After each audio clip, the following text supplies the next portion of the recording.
नमस्कार व्यूअर्स, मैं हूं अमीश देवगन और आप देख रहे हैं देश का सबसे लोकप्रिय प्राइम टाइम का number 1 show Aar Paar. News 18 के स्टूडियो में आपका स्वागत है, पावर्ड बाय विक्रम टी।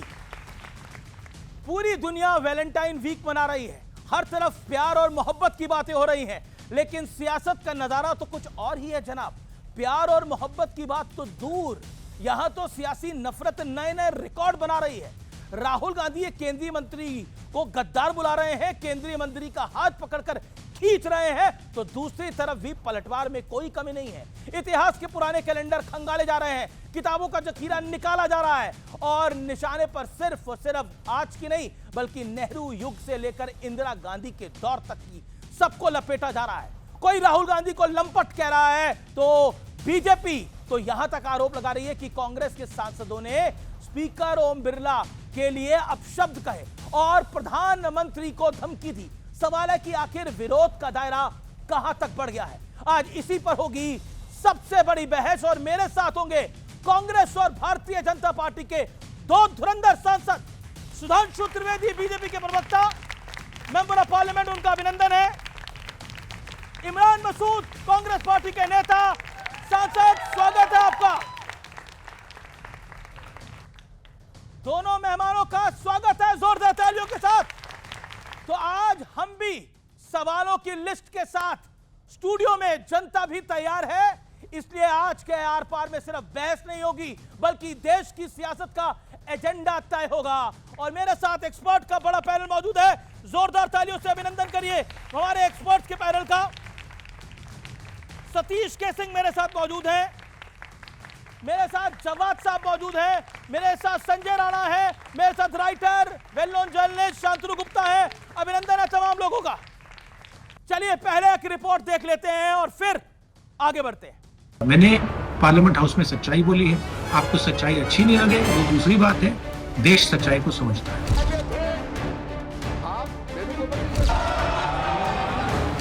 ये टकराव, ये लिखा हुआ नहीं पढ़ सकते आप, अध्यक्ष ने ना बोला है, नहीं बोल सकते। मैं सिर्फ उसका जवाब देना चाहता हूं क्योंकि यहाँ पे नरवणे जी ने कहा है, नरवणे जी ने कहा है ये तनाव, अपनी पार्टी को अबोध बालक का बंधक मत बनाइए, बंधक मत बनाइए। आपको तो मोदी जी ने बंधक कर दिया है, आप कोई उनके राय के बिना बात नहीं कर सकते। मर्यादा का दायरा पार करता सियासी दांव। आइटम नंबर 13, माननीय सदस्य पीपी चौधरी जी। सवाल है, क्या सियासी विरोध का दायरा अब सारी लक्ष्मण रेखा पार कर चुका है? लोकसभा स्पीकर ओम बिरला के चैम्बर की यह तस्वीर देखिए। कोशिश चल रही थी कि सरकार और विपक्ष के बीच तालमेल बनाया जाए, लेकिन यहाँ जो हुआ वो बेहद दुर्भाग्यपूर्ण है। संसदीय कार्य मंत्री किरेन रिजिजू ने आरोप लगाया कि 20-25 कांग्रेस सांसद स्पीकर के कक्ष में घुस गए, उन्हें अपशब्द कहे और प्रधानमंत्री को धमकी दी। इसलिए अपना गलती मान लेना चाहिए। स्पीकर से न्याय मिलता है, वो चेयर होते हैं और स्पीकर को ही गाली देंगे तो न्याय कौन देंगे? किसी को अब्यूज नहीं किया। कुछ एक दो एमपी थे जिनको जो थोड़े ज्यादा नाराज थे तो उन्होंने वो एक्सप्रेस किया, अपनी नाराजगी एक्सप्रेस की और मैंने चुपचाप बैठी थी। अब जरा ये तस्वीरें देखिए। दो केंद्रीय मंत्री मीडिया से बात कर रहे थे, इसी बीच राहुल गांधी वहां पहुंच गए और केंद्रीय मंत्री प्रहलाद जोशी का हाथ पकड़कर खींचने लगे।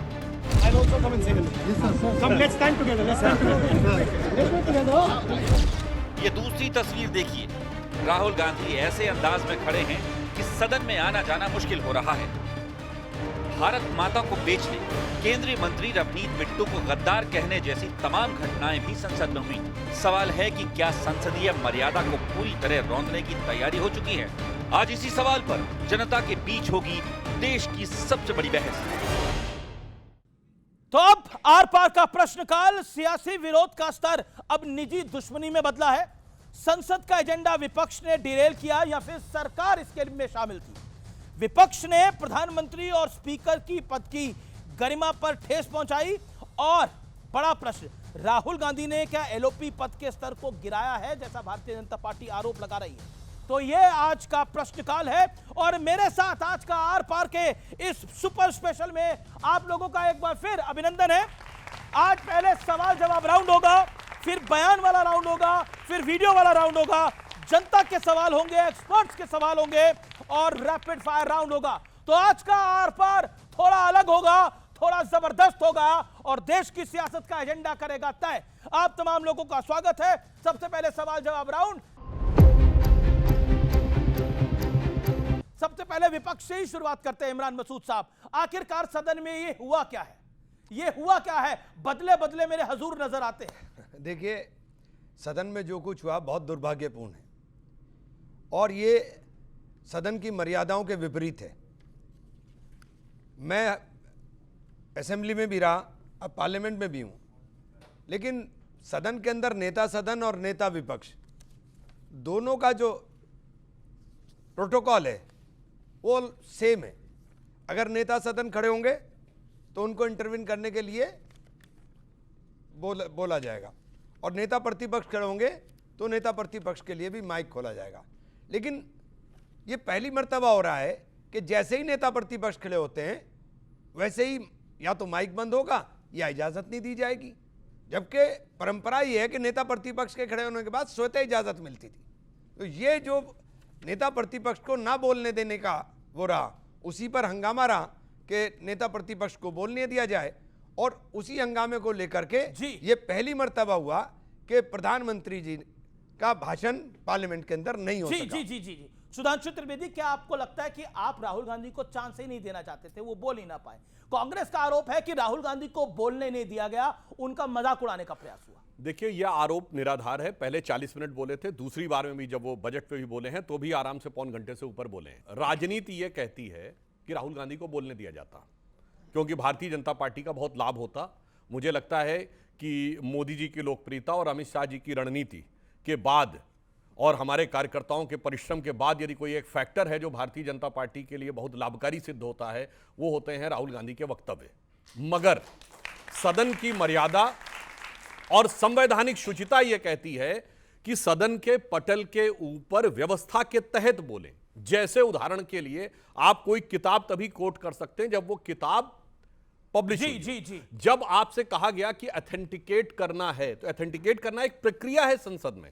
आपने जो बोला है वो आप किताब प्रस्तुत करेंगे, एक फॉर्मेट है, उसमें आप सिग्नेचर करेंगे कि मैं यह प्रमाणित करता हूं। वो कह रहे हैं अभी ऑथेंटिकेट करता हूं। अरे अभी नहीं होता भाई, वो एक प्रोसेस है। जैसे एग्जाम्पल के लिए कोई बच्चा है, वो कहे कि मेरे नंबर कम आए हैं, तो वो कहे कि नहीं आपका रीचेक हो जाएगा, तो अभी करिए। नहीं साहब, वो स्क्रूटनी के फॉर्म के थ्रू आप आएंगे, then it will be rechecked and then it will be establish. तो प्रॉब्लम क्या हो रही है कि राहुल गांधी जी सिर्फ संसद में नहीं, संसद के अंदर या बाहर जिस ढंग की अमर्यादित, उच्छृंखल और उद्दंड भाषा का प्रयोग कर रहे हैं, वो अपनी पार्टी को नुकसान कर रहे हैं, हमें फायदा कर रहे हैं, अलग बात है। राजनीति का स्तर नीचे ले जा रहे हैं। इसलिए मैं एक लाइन कह देना चाहता हूं जो अगर उन्हें समझ में आए। आज के जमाने के सबसे अजीम शायर वसीम बरेलवी जी का एक शेर है, कौन सी बात कैसे किस तरह से कही जाती है, ये सलीका पता हो तो हर बात सुनी जाती है। ओके, जवाब देखिए, सबसे पहली बात तो फॉलो करते हुए 40 देखिए, सबसे पहली बात तो कि 2 बार राहुल जी नहीं बोले और 40 मिनट नहीं बोले, 40 मिनट में 50 बार इंटरवीन किया गया। और दूसरी बात, जो किस किताब का उन्होंने जिक्र किया, उस किताब के लिए बाकायदा नियम स्पीकर साहब ने दिए कि कोई उद्दत नहीं किया जाएगा। Next day Bharatiya Janata party के एमपी किताबें लहरा करके चरित्र हनन की बातें कर रहे थे और जिस तरह की शब्दावली पूर्व प्रधानमंत्री के बारे में पार्लियामेंट के अंदर बोली जा रही थी, उस पंडित जवाहरलाल नेहरू के बारे में, जिस पंडित जवाहरलाल नेहरू के नीतियों के ऊपर आज देश खड़ा हुआ है, उस पंडित जवाहरलाल नेहरू के बारे में किस प्रकार की शब्दावली का प्रयोग किया गया, ये बहुत ही दुखद ये इंपॉर्टेंट है। फिर मैं एक्सपर्ट से सवाल ले रहा हूं। दोनों बात कहना चाहता हूं। अय्याश बोला गया सदन के अंदर। देखिए, इस विषय पे आपको ही दिए इंटरव्यू में हमारे उन सांसद महोदय ने कहा कि उनके अनुसार तो किताबों में उससे भी ज्यादा आपत्तिजनक शब्द थे जो वो नहीं बोलना चाहते थे। और दूसरी बात है, जो किताबें कोट की गई वो सब पब्लिश्ड हैं और इनके नेताओं के द्वारा लिखी गई हैं। हाँ, जहां तक इन्होंने कहा कि पंडित जवाहरलाल नेहरू जी की नीतियों पे देश खड़ा है, पंडित जवाहरलाल नेहरू जी की नीतियों पे देश खड़ा नहीं था, देश पड़ा था। जब उनकी नीतियां उखड़ी हैं उसके बाद देश खड़ा हुआ। एग्जाम्पल देता हूं, 91 में खड़ा है, अब जवाब दीजिए। नहीं, एक मिनट। 91 में मनमोहन सिंह जी ने बतौर वित्त मंत्री नरसिम्हा राव जी की सरकार में जब खुली अर्थव्यवस्था लाए, उसके बाद भारत उभरा। यानी नेहरूवियन मॉडल ऑफ सोशलिज्म जब तक खड़ा था तब तक भारत दबा था 1.5% 2% की ग्रोथ रेट और 10-12% की महंगाई में। और जब नेहरूवियन मॉडल उखड़ा और उखड़ के नीचे पड़ा, तब भारत की शक्ति का एक नया स्वरूप उठ के खड़ा पड़ा। जवाब, जब भारत आजाद हुआ तो भारत के पास खाने को नाज नहीं था। जो जानवरों को नाज दिया जाता है वो नाज इंपोर्ट होता था और वो खाते थे। पहनने के लिए कपड़ा नहीं था। वो कपड़ा बनवाने के लिए मिलें लगवाने का काम पंडित जवाहरलाल नेहरू की औद्योगिक नीति ने किया। देश के अंदर खाद्यान्न के अंदर अपने आप को आत्मनिर्भर करने के लिए बांध का निर्माण किया। भागड़ा नेकल बांध विश्व का सबसे बड़ा बांध बना। नेहरू जी को अयाश कह दिया इन लोगों ने। एक मिनट साहब, भागड़ा नेकल बांध बना करके खड़ा किया, एम्स बनाए। और जब ये लोग पैदा भी नहीं हुए थे, हम लोग पैदा भी नहीं हुए थे, उन्होंने तब सपना देख लिया था चंद्रयान का। और चंद्रयान का सपना उस वक्त देख करके खड़ा किया। देखा उन्होंने, किया पूरा मोदी जी ने। समय तो मोदी जी ने आते ही थोड़ी पूरा कर दिया। भाई साहब, भारत में तो कपड़ा बनता नहीं था, तो अंग्रेज आए काहे थे यहां? भूखे नंगे लोगों के लिए आए थे क्या? ढाका का मलमल, भारत का कपास, भारत के सूत के कपड़े, आप जाके पढ़िए। ग्रीक हिस्ट्री में लिखा है कि that has become the sinking ship of Greeks gold. यूनान का सारा गोल्ड यहां आता था क्योंकि भारत से ही सारे कपड़े जाते थे। मगर सब कुछ जवाहरलाल नेहरू जी के आने के बाद हुआ। अब मैं बताना चाहता हूं, एक मिनट सर, भाखड़ा नंगल बांध भारत का पहला डैम जो बना है, कृष्ण सागर डैम, वो महाराजा मैसूर ने 1920 में बनवा दिया। तब तक तो जवाहरलाल नेहरू राजनीति में आकर स्थापित भी नहीं हुए थे। मैं आपको बताना चाहता हूं, भारत का जो पहला हाइडल पावर प्रोजेक्ट है, शिव समुद्रम पावर प्रोजेक्ट, 1892, जवाहरलाल नेहरू 3 साल के थे। आपको पता है दुनिया में यूरोप के बाहर अगर पहला शहर था जिसमें स्ट्रीट लाइट आई, वो बेंगलुरु 1902 में, जवाहरलाल नेहरू 13 साल के थे। अब मैं बताना चाहता हूं, Indian institute of sciences Bengaluru कब बना? 1916 में। मिंटो आई हॉस्पिटल, दुनिया का पहला हॉस्पिटल, बेंगलुरु में 1913 में बना।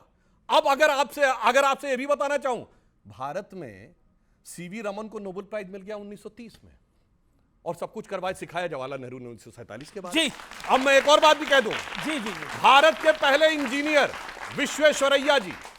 विश्वेश्वरैया जी जिनके की बर्थडे पे 15 मार्च को हम सब इंजीनियर्स डे मनाते हैं, वो भारत की आजादी से पहले ही उन्होंने भारत के अंदर इंजीनियरिंग को स्थापित किया था, जिनका नाम बोलने में राहुल गांधी जी हड़बड़ा गए थे, विश्वेश्वरैया बोले थे। अगर कहीं ये कह दिया जाता पूरा नाम बोलो मोक्ष गुंडम विश्वेश्वरैया, तो पता नहीं क्या हो जाता। इसलिए ये चाचा जी ने जो टोपी पहनाई है कि सब कुछ हमने किया, सब कुछ बाद में किया। भाई साहब, जिस समय भारत आजाद हुआ, एक फैक्ट बता देना चाहता हूं, चाइना के पास एयरफोर्स नहीं थी 47 में, चाइना की एयरफोर्स 49 में बनी है, हमारी एयरफोर्स 1932 से थी। चाइना के बाद उतनी बड़ी स्टैंडिंग आर्मी नहीं। सेकंड वर्ल्ड वॉर में 25 लाख सैनिक भारत के थे, मगर चाचा जी ने सब खत्म करके ऐसी हालत बनाई। पर आप तो कह रहे हैं चाचा नेहरू ने कुछ करा ही नहीं, ऐसा तो नहीं है? नहीं किया नहीं, चाचा नेहरू ने काम नहीं किया, काम तमाम किया। ओके, काम नहीं किया, काम तमाम किया। ओके, आप यहाँ खड़े हो, ओके, वो कह रहे काम नहीं किया, काम तमाम किया, लेकिन फिर मेरे को एक्सपर्ट्स का राउंड खोलना है, फिर वीडियो राउंड भी आने वाला है। मैं कभी भी किसी व्यक्ति के योगदान को इनकार नहीं करेंगे। कोई ना कोई कुछ ना कुछ आकर के दे करके गया है। अब आप बात करते हो 70 साल की, लेकिन जब 12 साल पे आते हो तो 12 साल पे आपकी गाड़ी रुक जाती है। आपने ट्रेड डील कर करके पूरा देश बेच दिया। अब आप कह रहे हैं कि हमने बहुत बता दिया। आपने ट्रंप के सामने घुटने टेक दिए। आप में यह हिम्मत नहीं होती कि ट्रंप कहता है कि मैंने युद्ध रुकवा दिया। आप में यह हिम्मत नहीं होती कि यह कहते कि ट्रंप झूठ बोल रहा है। आपने कहा कि हमने इसमें कृषि को शामिल नहीं किया। ट्रंप ट्वीट कर करके उसके अंदर सारी चीजें क्लियर कर रहा है। आप में हिम्मत नहीं है कि आप ये कह दें कि ट्रंप झूठ बोल रहा है।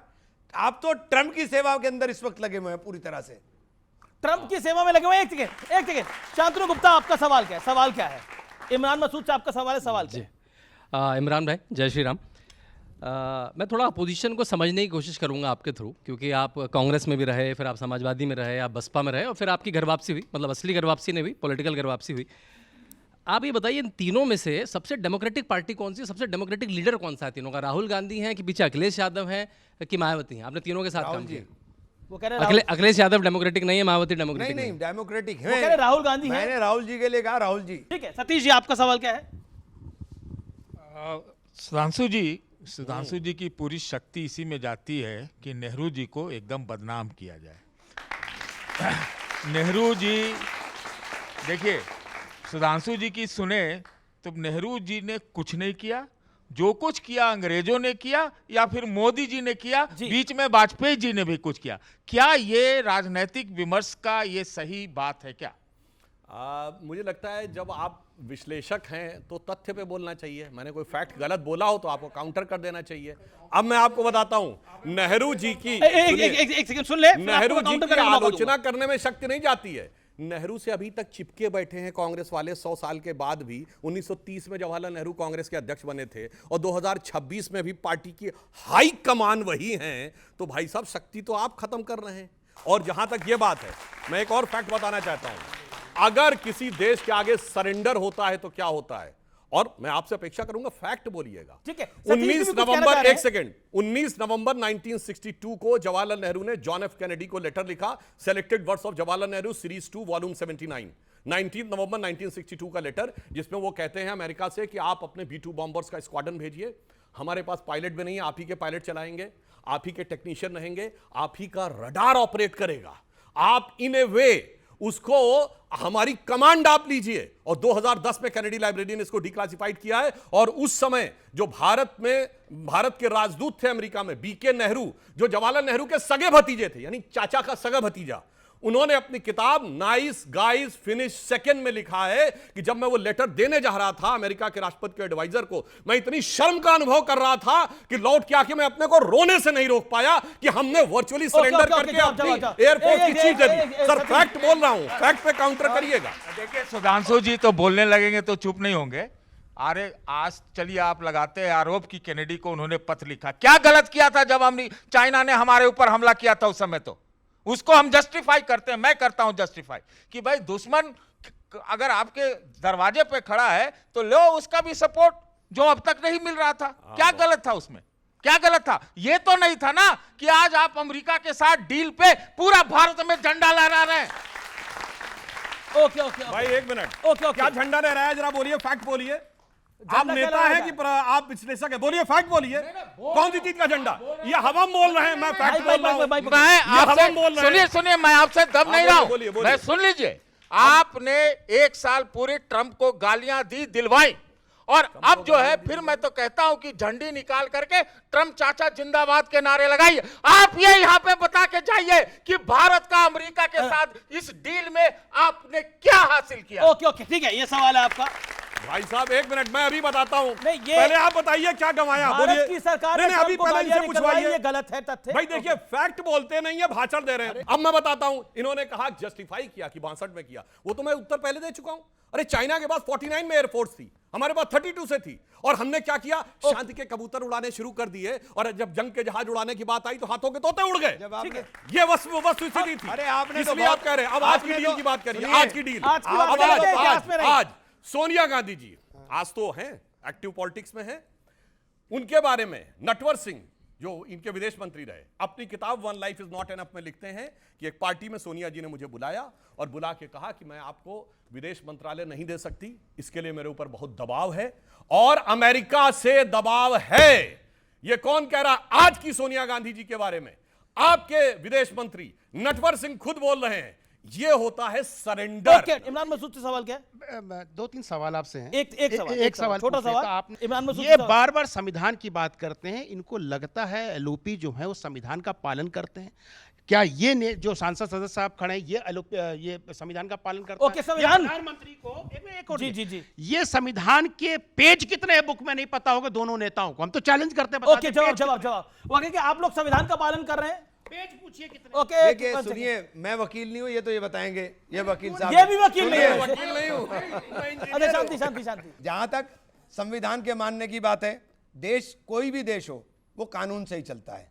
लेकिन एलओपी मान कहां है? अरे आपके कहने से मान लेंगे। एलओपी मान नहीं रहे, बात आप कह रहे हैं, आपके कहने से मान लेंगे। क्या नहीं मान रहे आप ये बताएंगे ना? अच्छा, एलओपी क्या नहीं मान रहे? संसद को चलने दे रहे हैं, ये बताइए। संसद को चलने दे रहे हैं, सुबह उठ के आते हैं, बोलते हैं मैं ये बोलूंगा, ऐसे थोड़ी ना होता है। किसने कहा? अच्छा, ठीक है, ठीक है, आप- एक- एक- आपने अच्छा, आपने- एक एग्जांपल, आपने एक एग्जांपल, पार्लियामेंट एक में देखा? सेकंड, एक सेकंड। इमरान भाई बिल्कुल सीधा सा प्रश्न देखिए, जो पूरा जो झमेला हो रहा है वो उस किताब के कारण हो रहा है। मैं खुद लेखक हूँ, 12 किताबें लिखी हैं, एक एक पेज पे जो लिखते हैं उसका रेफरेंस देना पड़ता है कि किताब में हमें 100 रेफरेंस देने पड़ते हैं, पब्लिश किताबों के पेज नंबर के साथ, लाइब्रेरी के साथ, एडिशन के साथ।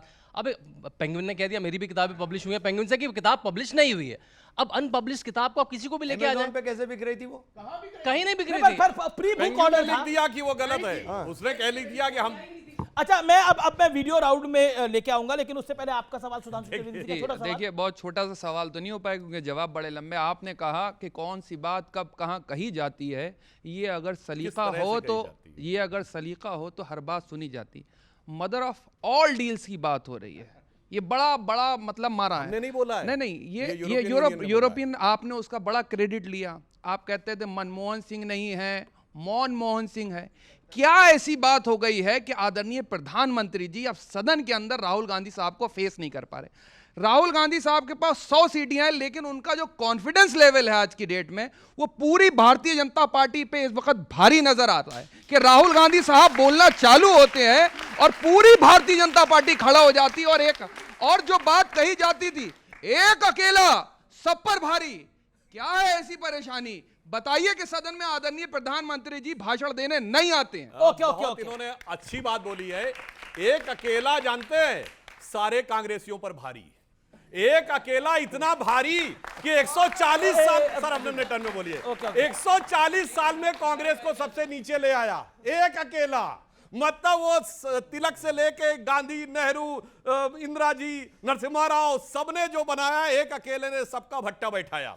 अब रही बात इसकी जो इन्होंने कहा, जब राहुल गांधी जी बोलते हैं राहुल गांधी जब आ जाते हैं तो आप डर जाते हैं। आप लोग सुनिए, सदन में जब बोल रहे थे तो इमरान मसूद साहब भी उससे दो एक रो पीछे भाई, इमरान मसूद ने सबसे ज्यादा ताली बजाई है। मैं सिर्फ ये कह रहा हूं, जब राहुल गांधी बोल रहे थे, मैं किसी नेता का नाम लेके उसके लिए कांग्रेस में समस्या नहीं पैदा करना चाहता हूं।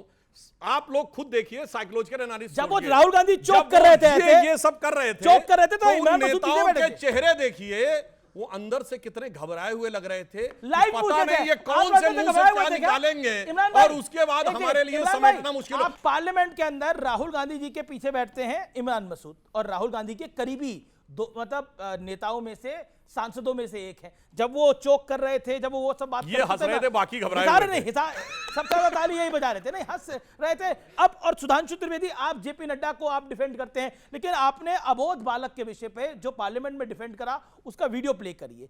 मैं फिर इमरान मसूद आपके पास आऊंगा और सुधांशु जी आपके बताऊंगा। Play that bite.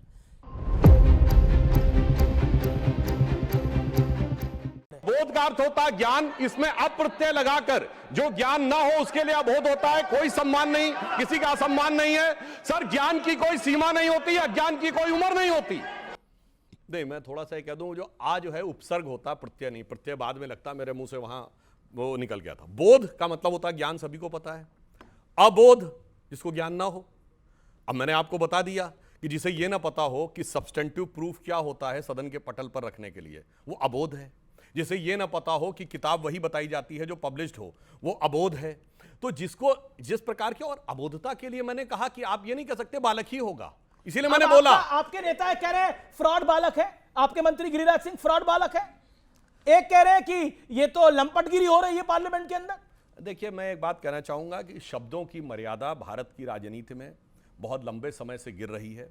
2007 में मौत के सौदागर से लेके, और अभी फिर मैं एक और अभी के पे आई ना सदन, अभी वाले आज से, और 2014 में भी। देखिए, राहुल गांधी जी इनको कितना प्यार करते हैं, कितना सम्मान देते हैं, उसका प्रमाण यह है कि जब 2014 के चुनाव में इन्होंने मोदी जी की बोटी बोटी काट डालूंगा वाला बयान दिया था, तब ये समाजवादी पार्टी में थे। मगर अगले दिन राहुल गांधी इनका चुनाव प्रचार करने गए थे, कोई जाके चेक कर ले, और उसके बाद सम्मान पूर्वक इनको लाए, अपनी पार्टी में उपाध्यक्ष बनाया और आज सांसद बनाया।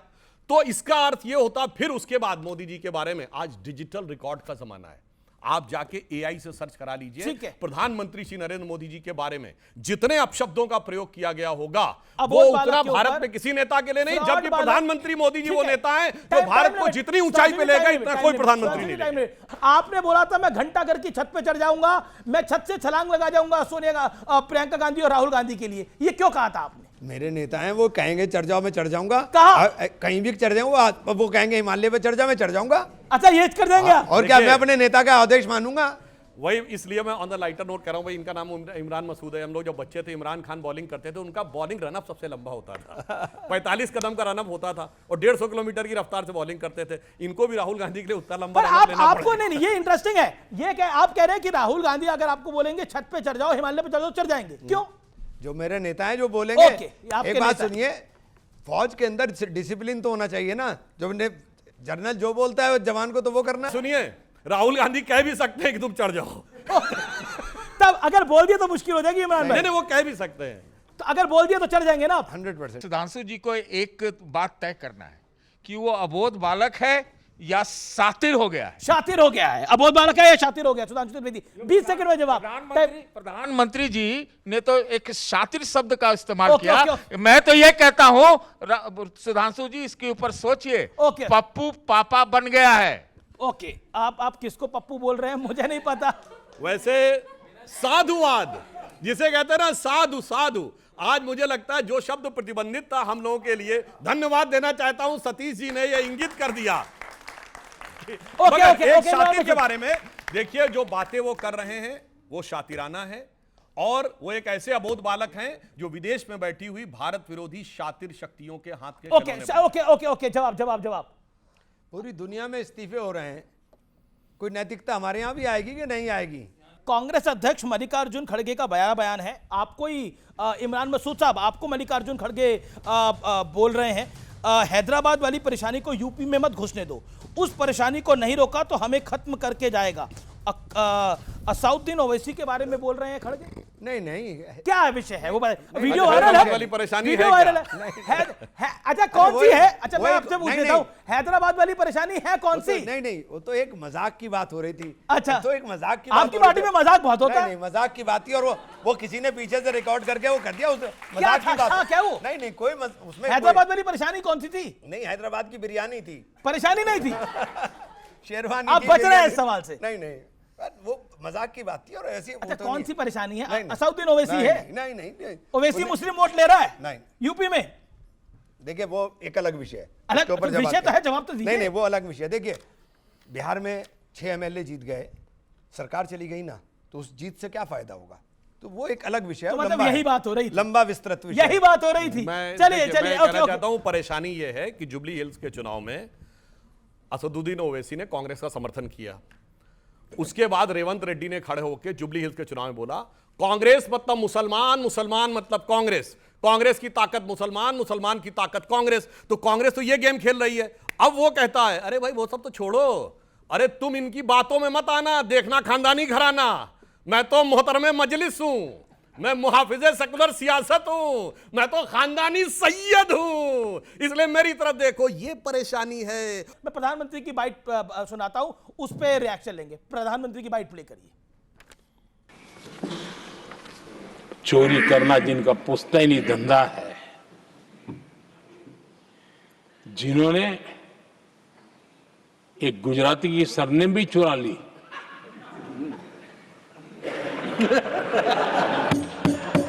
महात्मा गांधी की सरनेम चुरा ली। अब बताओ, गांधी सरनेम से आप लोगों को दिक्कत है? प्रधानमंत्री कह रहे हैं उन्होंने सरनेम चुरा ली है गुजराती की। नहीं, प्रधानमंत्री जी ने जो बोला वो बहुत गंभीर बात है। देखिए, हम उतने 1 मिनट कहते हैं। पहली बात, ये कॉल से नेहरू कैसे हो गए और नेहरू से गांधी कैसे हो गए, और गांधी में भी, मतलब with due respect to him, Sonia Gandhi ji, जिनका की ओरिजिनल नाम एंटोनियो माइनो है, उनके पुत्र राहुल गांधी कैसे हो गए? ये सरनेम का तो ऐसा लफड़ा है यहां के ऊपर। मैं पूछना चाहता हूं, what was the technical reason कि महात्मा गांधी का नाम कैसे आ गया नेहरू परिवार में? जरा टेक्निकली ये इमरान मसूद, इस पे आज आप पर्दा आज पूरा पर्दा उतारी दीजिए। आखिरकार मामला क्या है? कई कांग्रेसी कहते हैं कि महात्मा गांधी के बेटे थे फिरोज गांधी। अब ये क्या है? मतलब दत्तक पुत्र थे?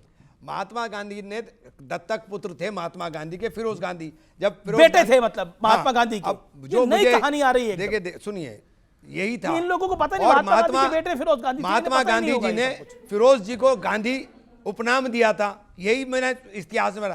लेकिन इस स्तर पर जाकर प्रधानमंत्री बोलते हैं, तो इससे ज्यादा दुर्भाग्यपूर्ण बात नहीं हो सकती कि प्रधानमंत्री किस लेवल के ऊपर जाकर के कितना राहुल गांधी से डर रहे हैं कि इस लेवल के ऊपर राजनीति करने पर उतर। तो फिर ये मरहूम फिरोज साहब का खानदान कहा जाना चाहिए।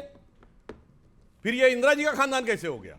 तो कौन कह रहा है कि फिरोज साहब के अच्छा खानदान में? चलिए, और अगर ये कहेंगे नहीं नहीं ये तो महिला सशक्तिकरण की बात है, तो फिर राहुल गांधी जी को सोनिया गांधी का खानदान मिलना चाहिए। ये बड़ा जिगजैग है, ये बड़ा झोलझाल है। लेकिन गांधी सरनेम को लेके एक इमरान मसूद, एक क्लैरिटी व्यूअर्स की क्लैरिटी के लिए, ये जो गांधी सरनेम आया है इसको लेके प्रधानमंत्री ने गंभीर सवाल उठा दिए हैं। फिरोज गांधी को ये कैसे आया? देखिए, फिरोज पंडित नेहरू के बेटे मोतीलाल नेहरू के बेटे पंडित नेहरू की बिटिया इंदिरा गांधी का विवाह हुआ फिरोज से, ठीक है, फिरोज के बेटे हुए राजीव गांधी, ठीक है ना, फिरोज और इंदिरा जी के बेटे हुए राजीव गांधी और संजय गांधी। अब फिर राजीव गांधी और सोनिया जी के बेटा हुआ राहुल। तो ये क्या है? मतलब मुझे एक बात बता, ये गांधी का कैसे है? एक सेकंड, गांधी कैसे हो गया? मुझे एक बात बता दीजिए, अब्दुल हफीज गांधी है, हमारा साथी है, अब्दुल हफीज गांधी है, आइडियोलॉजी से उसने पीछे गांधी लगा। ओके, आइडियोलॉजी से है। क्या बात आप कर रहे हैं? आइडियोलॉजी है ना फिर तो। फिरोज गांधी को उन्होंने अडॉप्ट किया, टेक्निकल एक और बाइट आ रही है, निशिकांत दुबे ने सदन के बाहर क्या कहा, आइए सुन लेते हैं, सुनिए। ये व्यक्ति एक फटीचर जैसा जो है पैंट पहन लेता है, एक टी शर्ट पहन लेता है। कभी आपने देखा है पार्लियामेंट की गरिमा का इससे बड़ा हनन आपने देखा है? ये इस पर कहिए, वो कहते हैं फटीचर जैसे कपड़े डालते हैं, पार्लियामेंट की गरिमा का हनन करते हैं। निशिकांत दुबे 4 टाइम के मेंबर ऑफ पार्लियामेंट है। जवाब, इनके मुंह से ऐसी जबान निकलती है, इसके अलावा नहीं निकलता। क्या आप लीडर ऑपोजिशन के लिए किस तरह के शब्दों का इस्तेमाल कर रहे हैं? और फिर आप कहते हैं प्रधानमंत्री को गाली दे दी। कहां दे दी भाई? आपने स्पीकर के कमरे में बता दिया हमने बुरा भला कहा। आप बताओ कहां का? ये फटीचर राहुल गांधी को कह रहे हैं आपके नेता, क्यों? देखिए, मेरा ये कहना है कि उन्होंने जिस प्रकार का आचरण दिखाया है, देखिए मैं ये नहीं कह रहा हूं कि कोई वो वाली बात है। अब वो टी शर्ट पहन के आते हैं संसद के अंदर, ठीक है, चूंकि लिखित में कोई नहीं है, मगर आप ब्रिटिश संसद में नहीं जा सकते, वहां बाई चांस लिखित है। और आप अपने क्लास में अगर जाते हैं, अगर इम्प्रॉपर ड्रेस में, तो टोक दिया जाता है। कंपनी के ऑफिशियल मीटिंग में नहीं जा सकते। और तो और छोड़िए, जब वक्फ बोर्ड के ऊपर मीटिंग हो रही थी, वोटिंग, हम लोग रात में 3-3 साढ़े 3 बजे तक जगे हैं। ये नाइट सूट वाला पैजामा पहन के आ गए। ये क्या है? ये संसद के अंदर की मर्यादा। आप राहुल गांधी का पैजामा भी देख रहे हैं आप? अरे उस समय पूरी उसमें दिखाया गया कि वो झमक झोला ऐसा पैजामा पहन के आ गए रात में। भाई साहब, अब पैजामे जीन तक बात आ गई है, फटीचर तक बात आ गई है। ओके, आप कुछ कहना चाहते हैं फटीचर में? मैं चाह रहा हूं कि आप राहुल गांधी साहब के ड्रेसिंग सेंस को लेकर के जो है बात कर रहे हैं। अरे आपके चुने हुए सांसद दूसरे सांसद को सदन में अभद्र भाषा का प्रयोग करते हैं, गाली गलौज करते हैं, उस पर कोई नहीं बात होती है। मित्रा की बात कर रहे हैं क्या? आप बात कर रहे हैं? रमेश भिदुड़ी जो आपके यहां से थे, उन्होंने कुंवर दानिश अली के लिए क्या शब्द का प्रयोग करा था? कौन सी आपको आपत्ति नहीं लगी? सदन की गरिमा उस वक्त तार नहीं हुई। और सुनिए, सूप नका जैसा व्यंग करा जाता है, तब गरिमा जो है नहीं बोला गया, नहीं बोला गया। सूप नका बोला नहीं गया था, सूप नका नहीं बोला गया। हम भी समझते हैं। ओके। अब रामायण में तो कई पात्र हैं, राम भी हैं, नहीं देखिए, रावण भी है, सिर्फ मोदी जी ने ये बोला था। सुनिए, कांग्रेस की कड़ुआ नहीं, हम सिर्फ इतना बोल रहे हैं, कांग्रेस की एक कद्दावर महिला सांसद अट्टहास कर रही थी। उस अट्टहास को सुनकर सिर्फ मोदी जी ने यह कहा कि बहुत दिनों बाद रामायण सीरियल की याद आ गई। उन्होंने तो कुछ भी नहीं बोला, मगर उड़ता तीर पकड़ लेना इसे कहते हैं। उड़ता तीर पकड़ लेना इसे कहते हैं। अगली बाइट किसकी है ये देख लेते हैं। इमरान मसूद साहब की अगली बाइट, इमरान मसूद ने क्या बोला ये सुन लेते हैं। तो उसके अंदर जो पढ़ा जाता है वो मेरे दीन के मुताबिक नहीं है, तो मैं नहीं करूंगा। सिंपल सी बात है। मतलब आप ये कह रहे हैं कि आप सम्मान में खड़े हो जाएंगे लेकिन गाएंगे नहीं? नहीं, बिल्कुल भी नहीं। कैसे गा सकते? कोई मुसलमान नहीं गा सकता। वंदे मातरम को लेकर आपने ये बयान दिया, क्या आपको लगता है ये जो सरकार अब पूरा का पूरा वंदे मातरम गवाएगी? क्या लॉजिक है इसके पीछे? खड़ा हो जाऊंगा, सम्मान करूंगा, राष्ट्रगीत है। गाएंगे नहीं? गाएंगे नहीं। ओके, सुधांशु त्रिवेदी, ये एजेंडा क्या है? नहीं, मैं एक बात बताऊं, मैं इनको अप्रिशिएट करता हूं। ये हिम्मत होनी चाहिए अपने पक्ष में बोलने की। सही है, गलत अलग बात है।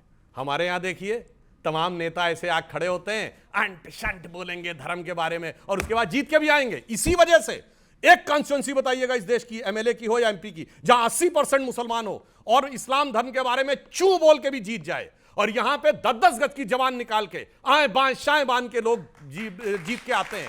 इसलिए क्या होता है, जीतती क्या है, सही गलत छोड़िए, टीम स्पिरिट जीतती है। ओके ओके, आप सुनिए, एक और कह देता हूं। अच्छा, ये कहते हैं कि इनके दीन के मुताबिक किसी और को सजदा नहीं कर सकते। तो मैं पूछना चाहता हूं, बादशाहों को तो सजदा होता था? नहीं। जब बादशाह आते थे तो बोला जाता था सजदे में निगाह रहे, तमाम होश खिरत पेशे बादशाह रहे, ये बोला जाता था। ओके, नहीं। अच्छा, आपको पता सजदे कितने प्रकार के? नहीं। मैं बता रहा हूं, आपको पता सजदे कितने प्रकार के? आपकी बात से नहीं मान, मैं क्या बात कर रहे हैं? अरे मैं कहूंगा जाके चेक कर लीजिएगा, जो बा मुलायजा होशियार बोला जाता था उसमें यह भी लाइन थी, सजदे में निगाह रहे, तमाम होश खिरत पेशे बादशाह। और सुनो, बादशाहों के सामने जाके ये करते थे। क्या बात कर रहे हैं आप? ये सजदा नहीं था, मुल्क पे नहीं करेंगे, बादशाहों के आगे करेंगे। बोलिए आप देखिए, वंदे मातरम कांग्रेस के हर अधिवेशन में आज भी गाया जाता है, आज लेकिन काटा हुआ। अच्छा, संसद का सत्र जब खत्म होता है आप गाते हैं कि नहीं? नहीं। ओह, वेरी सिग्निफिकेंट थिंग। अरे मैं झूठ नहीं बोलूंगा, सच। मैं खड़ा हूंगा सम्मान में। अब कांग्रेस से जवाब चाहिए मुझे, कांग्रेस से क्या बात सवाल अब कांग्रेस से जवाब चाहिए कि संसद के पटल पे खड़े होकर उनका सांसद कहता मैं वंदे मातरम नहीं बोलता हूं। सुनिए, Rahul Gandhi will say it is absolutely secular, I am having no problem about. नहीं, सुनिए, आप शोर मचाने से नहीं हो।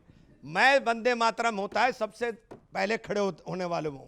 मैं मंदिरों में भी जाता हूं, आरती होती है, मंदिरों की आरती के अंदर खड़ा होता हूं, लेकिन आरती नहीं करता हूं क्योंकि मेरा धर्म, मेरा तरीका, मुझे जो इजाजत देगा मैं वो करूंगा। मैं आपसे उम्मीद नहीं कर सकता हूं कि आप मेरे तरीके से खड़े होकर के नियत बांध। लेकिन वंदे मातरम होना चाहिए, नहीं होना चाहिए? पूरा वंदे मातरम राष्ट्रगीत होना चाहिए ना, करे ना, पूरा हो या अधूरा हो, वो मुझे उससे वो नहीं है। पर जो बाइट थी वो प्ले करता हूं, राहुल गांधी की बाइट प्ले करिए। नरेंद्र मोदी जी डरे हुए हैं, नरेंद्र मोदी जी पर प्रेशर है, भयंकर प्रेशर है। नरेंद्र मोदी जी का जो इमेज का गुब्बारा है, जो हजारों करोड़ रुपए लेकर बनाया गया था, वो फूट सकता है। क्यों कह रहे हैं इमरान मसूद राहुल गांधी की मोदी डरे हुए हैं? क्यों? 30 सेकंड आपके, अब अपनी बात को रखिए। मोदी जी अगर डरे हुए ना होते तो राहुल जी की बात सुनते और जवाब देते और देश के सामने बताते आकर के। लेकिन राहुल जी की बात सुननी है, जवाब तो दूर की बात है। तो आप पार्लियामेंट के अंदर डिबेट रख लीजिए, ओपन डिबेट रख लीजिए, बिना सेंसर के पार्लियामेंट के अंदर पूरा देश देखे, राहुल जी भी बोले और वो भी बोले, मर्यादा के साथ तो डिबेट करनी पड़ेगी ना। अब ये मर्यादा कौन तय करेगा? मर्यादा कौन तय करेगा? अमर्यादित भाषा का प्रयोग राहुल गांधी ने नहीं किया। मर्यादित भाषा का प्रयोग राहुल गांधी के पीछे लगे हुए उपनाम को लेकर के किसने किया? ओके, जवाब। वो कह रहे हैं बिना सेंसर के डिबेट हो जाए तो दूध का दूध और पानी का पानी हो जाए। सुधांशु त्रिवेदी। बिल्कुल, मैं कह रहा हूं उसकी भी जरूरत नहीं है। एक फैक्ट जो राहुल गांधी ने बोला उसको वेरीफाई कर लीजिए आज के जमाने में, और जो बाकियों ने बोला उसको वेरीफाई कर लीजिए जाके। अच्छा, एक तस्वीर आई जिसमें राहुल गांधी रेलिंग पे खड़े हैं और वीडियो भी आया, रवनीत बिट्टू को गद्दार कह दिया, उस पर बहुत बड़ा विषय बन गया। इमरान मसूद, क्या कहना चाहते हैं आप? बहुत लाइटर मोड के अंदर बात हो रही थी और बीजेपी ने उसको अननेसेसरी उठाया, बहुत लाइटर मोड पे। अभी राहुल गांधी रेलिंग पे क्यों खड़े हैं? मतलब मेरा ये कहना है कि हंसी मजाक की बात थी, ये सभी है। ओके, कॉलेज वाले हैं, वो कह रहे हैं कॉलेज वाले कॉलेज की तरह खड़े हुए हैं। नहीं, वो मेरा ये कहना है, देखिए उसमें कोई बात नहीं।